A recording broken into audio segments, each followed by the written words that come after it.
Portland. It's been a heck of a schedule for the Nuggets here down the stretch, and but yeah, I think in a number of areas he checks off the boxes. And listen, if they don't want him here because he's not the biggest name in the whole wide world, then that's what the Nuggets will do, and then I think he'll land on his feet somewhere else and he'll be fine. Well, there is the upside. If you're out there and you think Melvin Hunt deserves this job, the Nuggets are well known, their ownership and management, and that would be Kroenke and Son. They have made it very clear in the past that they want to spend their money on the court. And even though the coach is on the court, he doesn't actually cross that line. That they don't believe in spending for general managers as much as other teams, or for paying general managers $6 billion like Masai Ujiri. And they really don't want to pay their coaches top dollar.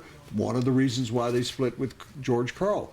They have, and you and I talked about this before, they have a commitment to Brian Shaw. So it might serve Melvin Hunt well. He's not going to come in as a rookie head coach, even after this interim job, and command more than I think $2.5 million, something like that. Yeah, for sure. If that, if they're paying Brian Shaw too, then I would imagine that that's just right around where Melvin Hunt would be. It would be 2 or less. Yeah, it would be my view of that. And then because you could fit both. You pointed out before, if you think about that if they spent $3 million on a veteran coach, they'd be spending $5 million, which is at the top of the league next year because of the 2 coaches. So you're right, they're going to look for a bargain.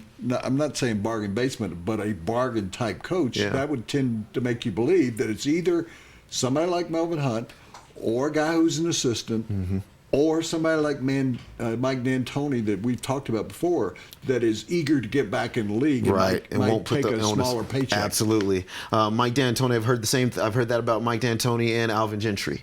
Both of those 2 guys. If the money won't be, they're not going to ask for large sums of money to come in and play because they want to get back into being the head guy, being the head coach. So, we'll see where the Nuggets go. When you go to buy a car, what do you really want? You probably want a lot of cars to choose from. And you want the dealership's best price. Not some starting price or target price, the best price. And you want it immediately, not after hours of negotiating. And you want a salesperson who doesn't get paid more if you spend more. Because, well, you don't want to spend more. Well, you're in luck. John Elway wants all of those things too. Better yet, John Elway wants you to have all of those things too. Come see us or click on elwaydealers.com.